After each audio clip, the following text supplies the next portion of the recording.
हरे कृष्णा। ओम नमः शिवाय। साल 2025 में एकादशी कब है, जानिए विस्तार से। योगिनी एकादशी पर भगवान विष्णु की पूजा करना काफ़ी शुभ माना जाता है।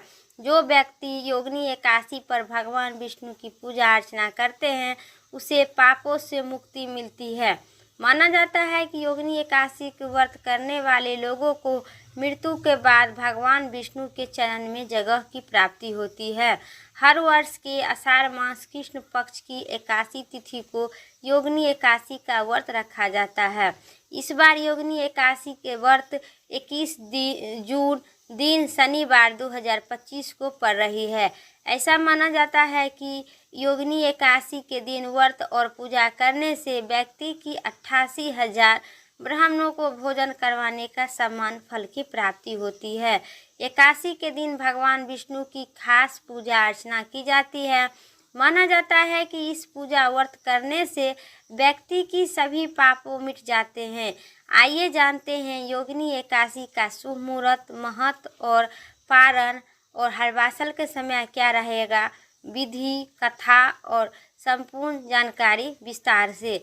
हिंदू पंचांग के अनुसार आषाढ़ मास कृष्ण पक्ष की एकादशी तिथि 21 जून को सुबह 7:18 पर शुरू होगी और इस तिथि का समापन 22 जून को सुबह 4:27 पर होगा।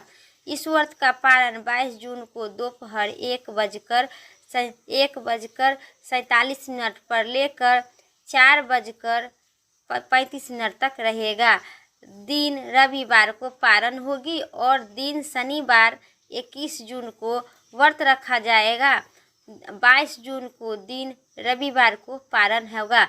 अब जानिए योगिनी एकादशी करने से भक्तों को, मनुष्य को सभी पापों से मुक्ति मिलती है। कहा जाता है कि इस एकादशी करने से घर में सकारात्मक ऊर्जा का विकास होती है।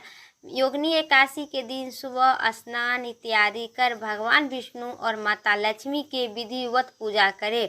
भगवान को फल फूल मिठाई अर्पित करें और श्रद्धा के साथ उनकी कथा का पाठ करें, आरती करें, पूजन करें।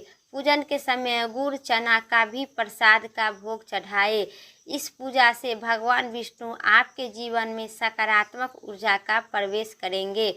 वही माता लक्ष्मी आपके धन की भंडार भरेगी। जो भक्त योगिनी एकादशी के व्रत करते हैं उनके समस्त पाप मिट जाते हैं। एकादशी के दिन व्रत करने वाले व्यक्ति को मृत्यु के बाद नरक के कष्ट से मुक्ति मिलती है।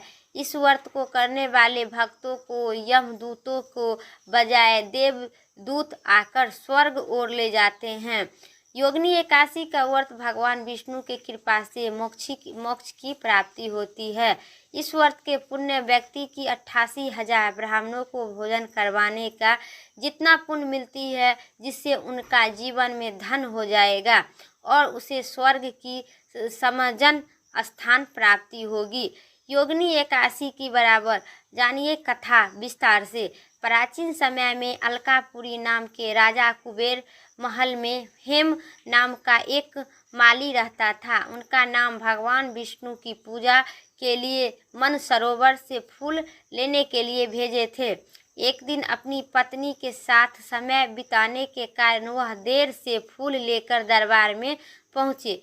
इसे क्रोध होकर राजा कुबेर ने उसे कठोर रोग का श्राप दे दिए। श्राप के कारण हेमा माली भटकने लगे और एक दिन मार्कंडेय ऋषि की आश्रम में जा पहुँचे।